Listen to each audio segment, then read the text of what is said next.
sudah memuji, menyembah. Biar Tuhan Kau berkenan, sampai sekarang kami mau mendengarkan firman-Mu lewat pemberitaan firman Tuhan. Kau rapikan setiap hati, pikiran, dan pendengaran yang ada dalam ruangan ini. Rapi juga hamba-Mu Bapa. Berbicaralah dalam nama Yesus. Kami berdoa, kami mengucap syukur, haleluya. Amin. Baik, shalom buat kita semuanya. Ya, hari ini Minggu tanggal 19 September 2021. Perjalanan kita di tahun 2021 semakin jauh. Kita akan mendekati akhir daripada tahun 2021. Dan ada banyak hal, ada banyak kisah yang boleh terjadi di tahun 2021. Tapi satu hal yang sampai hari ini seluruh dunia menanti-nantikan, kapankah pandemi COVID-19 itu akan berakhir. Tapi jemaat yang dikasihi Tuhan, saya mau kasih tahu, kita nggak berurusan dengan pandemi COVID-19. Kita berurusan bagaimana hari lepas hari kita semakin mendapat perkenanan daripada Tuhan. Itu yang menjadi concern kita, itu yang menjadi perhatian kita. Karena walaupun hari ini dunia sedang tidak baik, dunia sedang sakit oleh karena pandemi COVID-19, di sisi lain kita jangan lupa hari ini kita juga sedang berada di akhir zaman. Jadi saya berharap janganlah sampai pandemi COVID-19 itu mencuri perhatian kita. Pandemi COVID-19 mencuri perhatian kita sehingga kita lupa hal yang paling urgent dalam hidup kita. Hal yang paling esensial dalam hidup kita, yaitu keselamatan. Maka dari itu hari ini tema kita adalah satu-satunya. Ya, yang di Batam yang bersama dengan saya katakan satu-satunya. Satu-satunya. Satu-satunya artinya tidak ada yang lain. Satu-satunya artinya cuma itu. The one and only, satu-satunya. Tidak ada yang lain. Nah, hari ini kita juga perlu tahu, iblis seringkali mencuri damai sejahtera kita. Iblis seringkali mencuri perhatian kita lewat situasi dan keadaan yang sedang terjadi.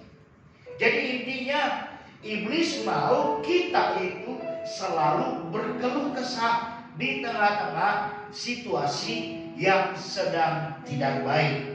Itu maunya iblis. Ya, iblis mau kita tuh bersungut-sungut, berkeluh kesah di tengah-tengah situasi yang sedang tidak baik. Siapa bilang keadaan sedang baik? Keadaan memang sedang tidak baik. Tapi beda orang percaya, beda gereja menyikapi situasi adalah mereka akan tetap boleh mengucap syukur. Mereka akan boleh tetap menjaga hati mereka sedemikian rupa karena mereka tahu hati yang gembira adalah obat. Jemaat baik yang di live streaming maupun yang di Batam, saya mau kasih tahu, pun kita bersungut-sungut, keadaan tidak akan berubah. Coba lihat itu bangsa Israel. Akibat bersungut-sungut, maka perjalanan mereka Mesir ke tanah Kanaan sampai menjadi 40 tahun. Karena kenapa? Mereka senantiasa bersungut-sungut. Lalu kenapa tidak? Kita mengambil yang baik. Kita melihat sisi yang baik dari situasi dan keadaan yang sedang tidak baik. Maka itu kita perlu hari ini kembali dikuatkan dengan satu tema, satu-satunya. Mari kita buka Alkitab kita dari Kisah Para Rasul pasalnya yang keempat. Kisah Para Rasul pasalnya yang keempat ayatnya yang ke-12. Demikian firman Tuhan. Dan keselamatan tidak ada di dalam siapapun juga selain di dalam Dia, sebab di bawah kolong langit ini tidak ada nama lain yang diberikan kepada manusia yang olehnya kita dapat diselamatkan. Sudah jelas, Yesus satu-satunya. Nah, kemarin hari Sabtu 18 September 2021 ada 3 orang jemaat menerima baptisan. Ya, boleh tepuk tangan untuk Tuhan. Ada Jarod, ada Feby, walaupun hari ini Feby tidak hadir, dan juga Riana. Dan memang berbicara keselamatan secara general adalah nanti kita masuk surga atau tidak. Berbicara keselamatan secara umum. Tapi firman ini kalau kita kupas lebih jauh lagi, dan keselamatan tidak ada di dalam siapapun juga selain di dalam Dia. Sebab di bawah kolong langit ini tidak ada nama lain yang diberikan kepada manusia yang olehnya kita dapat diselamatkan. Di bawah kolong langit artinya hidup masih berjalan. Kita masih di atas muka bumi. Kita masih harus menjalani hidup. Kita harus masih kerja. Kita harus masih melayani. Atau mungkin kemarin begitu Riana dibaptis, dia bilang sama saya, "Udahlah Pak Pendeta, kan Kisah Para Rasul 4 ayat 12 berkata, ya keselamatan tidak ada dalam nama lain siapa selain dalam nama Yesus." Ya udahlah Pak Pendeta, saya sekarang masuk surga aja. Tentunya kalau bilang mau masuk surga sekarang aja harus mati. Tapi coba ditanya sama Jarod kemarin, kamu sudah dibaptis, yuk kamu dikasih mati sekarang ya biar masuk surga. Jarod bilang, tunggu dulu Pak Pendeta, ya saya masih muda ini, masih lama hidup.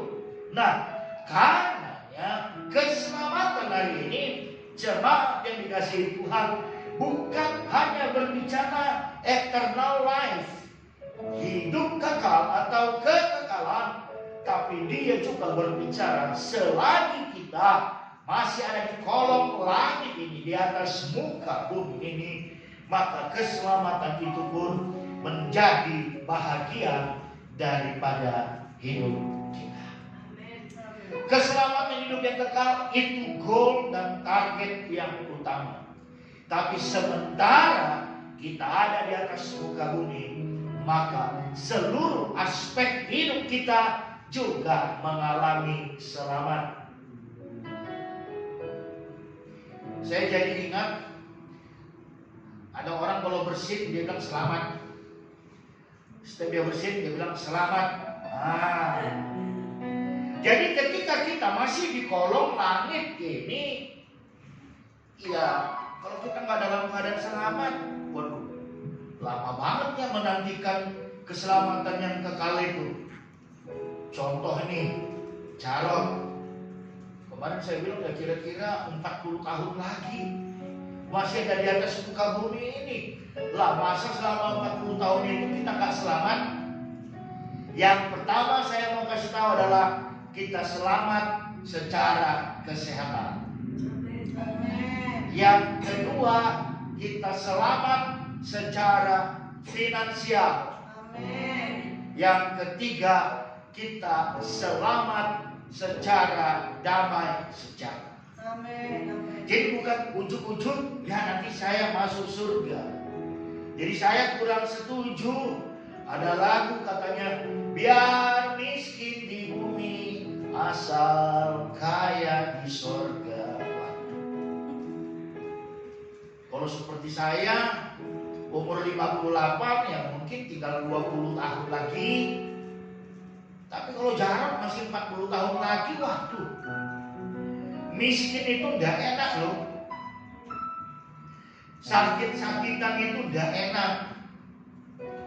Maka ada banyak orang yang tidak mengalami 3 selamat ini. Jadi yang pertama apa? Selamat secara kesehatan. Yang kedua, finansial. Yang ketiga, damai sejahtera. Selamat secara kesehatan. Firman Tuhan berkata, dengan umur panjang akan kukenyangkan dia. Kalau pengertian kenyang kira-kira gimana? Kenyang. Dia nggak mau lagi. Karena dia makan garam 1 ons, lalu dia kenyang. Kenyang artinya dia sudah menikmati sesuatu yang enak. Betul Bapak? Betul? Betul. Waduh, Kenyang air. aku kenyang banget. Kenyang air. Kamu tadi makan apa? Nasi putih. Lauknya ya nasi putih toh. Karena ada satu jemaat katanya dia bisa makan hanya pakai nasi putih saja. Wah, bisa menghemat itu. Kenyang dengan dalam arti dia sudah menikmati segala sesuatu yang baik, segala sesuatu yang enak. Bisa kita bilang makan nasi basi lalu kita bilang kita kenyang. Kenyang dalam arti kita sudah menikmati yang baik. Firman Tuhan berkata, dengan umur panjang akan kukenyangkan dia. Itu selamat secara kesehatan. Ada orang umur 30 tahun, yuk kita makan tongseng kambing. Waduh, aku gak bisa Pak. Asam urat, kolesterol.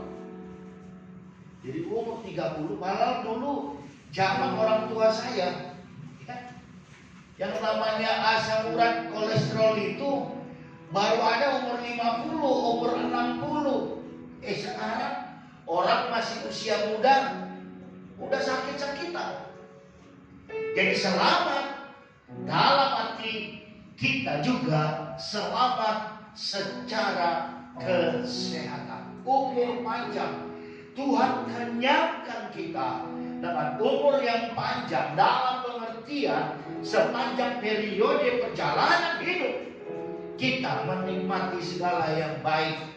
Dengan perkataan lain, kita menikmati segala kebaikan dan kemurahan daripada Amin. Kami seringkali berdiskusi, para hamba Tuhan, Pak Iskandar gak capek ya pergi ke sana, pergi kemari? Saya bilang tidak. Memang Bapak umurnya berapa ya? Saya bilang saya sebentar lagi 58. Ya. 1 tahun lagi persis, 1 bulan lagi persis saya 58. Hah?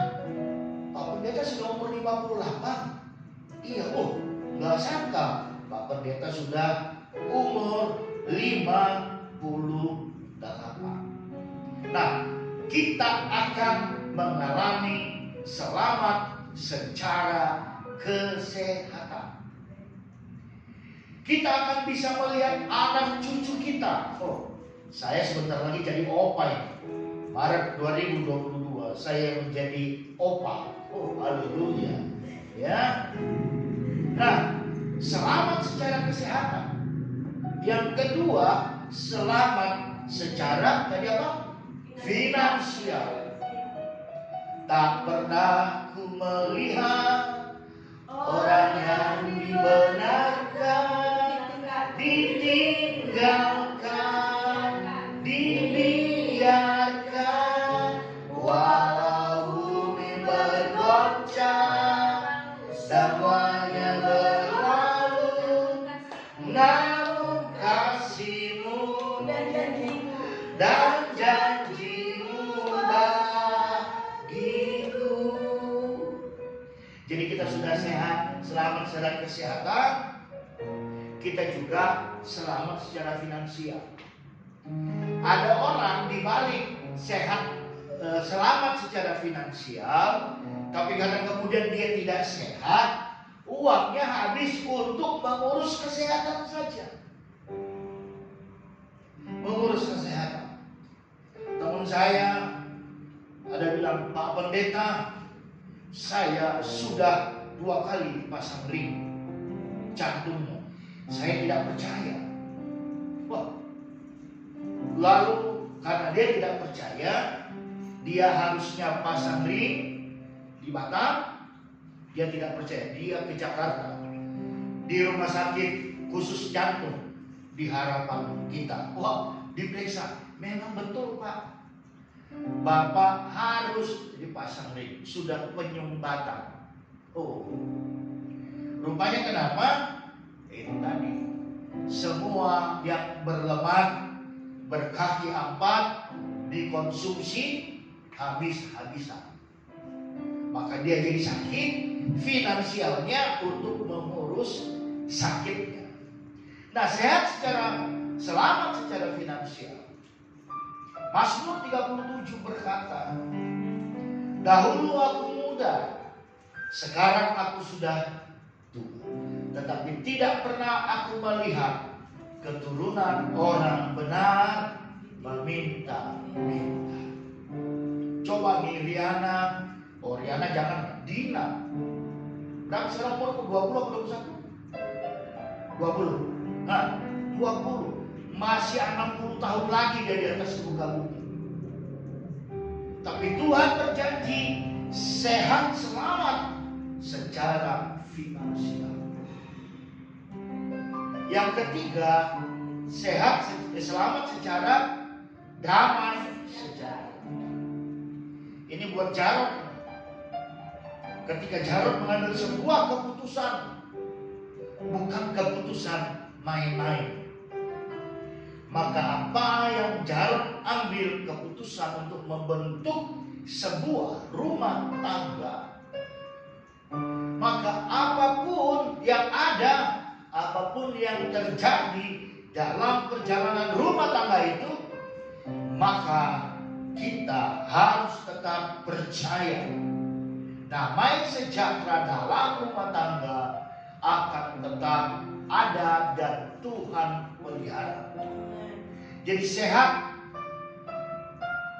punya finansial yang baik, ada damai sejahtera.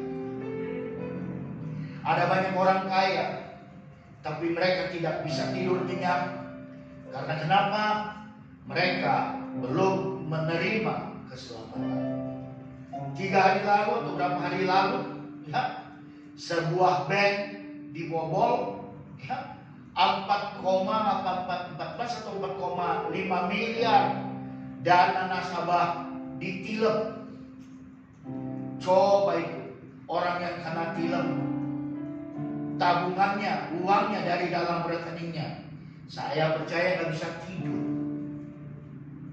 Tapi kita yang sudah menerima keselamatan, kita pasti menikmati 3 hal itu. Nah, bagaimana caranya? Yang pertama adalah kita harus terus-menerus hidup melekat kepada Tuhan. Katakan hidup melekat kepada Tuhan. Hidup melekat kepada Tuhan. 1 Petrus 4 ayat 7 berkata,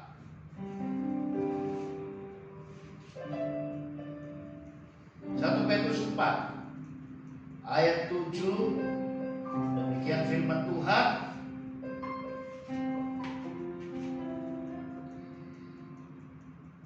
Kesudahan segala sesuatu sudah dekat.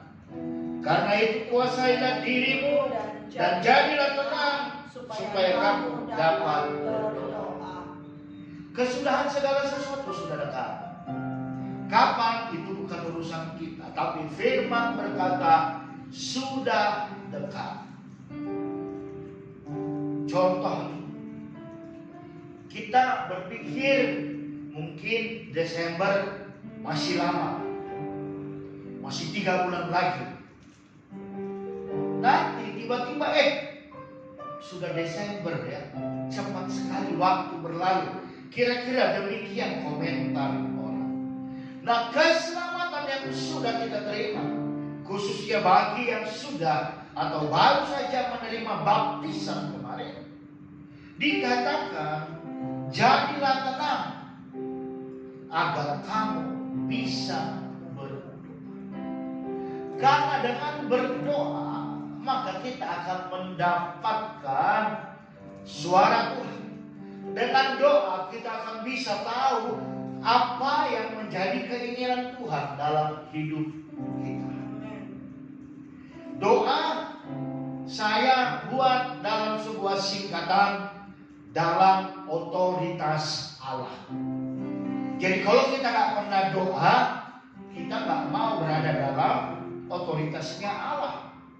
Tapi ketika kita berdoa, maka Tuhan akan senantiasa menyingkapkan, memberitahukan apa yang menjadi isi hatinya kepada kita. Kenapa demikian? 2 Timotius 3 berkata demikian kepada kita. 2 Timotius 3 saudara.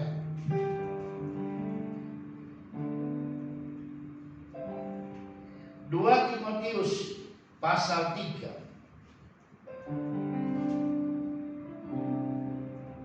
ayat 1 sampai 5. Keadaan manusia pada akhir zaman.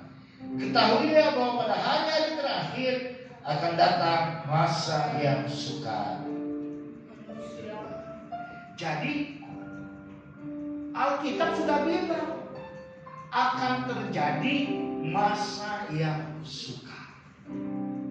Tapi kalau kita yang sudah menerima keselamatan, kita mengikuti firman 1 Petrus 4 ayat 7, walaupun masa sukar, ketika kita senantiasa berdoa, berseru, bertanya kepada Tuhan, maka Tuhan akan menyingkapkan isi hatinya apa yang harus kita kerjakan. Manusia akan mencintai dirinya sendiri dan menjadi hamba uang. Nah, cinta diri sendiri dan menjadi hamba uang.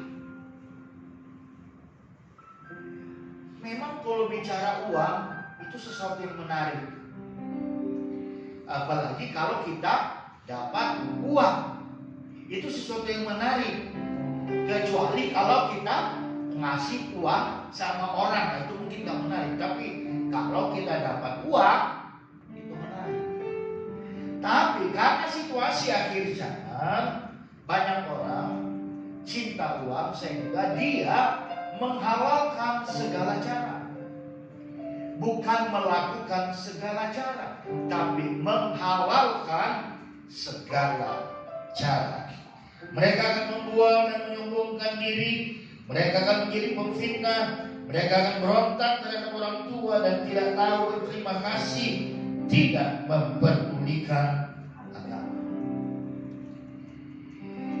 tidak tahu mengasihi, tidak mau berdamai, suka menjelekkan orang, tidak dapat menekan diri, garang, tidak suka yang baik, suka mengkhianat, tidak berpikir panjang, berlagak tahu, lebih menuruti hawa nafsu daripada menuruti Allah. Secara lahiriah mereka menjalankan ibadah mereka, tetapi pada hakikatnya mereka memungkiri kekuatannya jauh mereka. Kalau kita sudah menerima keselamatan, kita berkomunikasi, mempunyai relasi yang baik dengan Tuhan, maka 2 Timotius 3 ini bisa kita sikapi. Matius 10 berkata, ya lihat aku mengutus engkau seperti domba di tengah-tengah kawanan serigala. Maka kita yang sudah menerima keselamatan, mari kita benar-benar hidup di dalam Tuhan. Dan biarlah hari ini, ketika kita mengatakan satu-satunya Yesus dalam hidupku, kita tidak akan pernah lagi bermain-main menjalani hidup ini. Kita tidak menjadi Kristen fotokopi, Tahu mesin fotokopi sebentar on, sebentar off. On off, on off. Tapi kita adalah benar-benar orang percaya yang akan terus bersinar bagi kemuliaan nama Tuhan. Amin. Kita berdoa. Bapa, terima kasih buat firman-Mu siang hari ini. Engkau terus mengajar setiap kami. Amin. Dan biarlah lewat kehidupan kami yang sudah menerima keselamatan, kami boleh menjadi saksi-saksi Tuhan dimanapun kami berada. Bapa, terima kasih. Dalam nama Yesus kami berdoa mengucap syukur. Amin.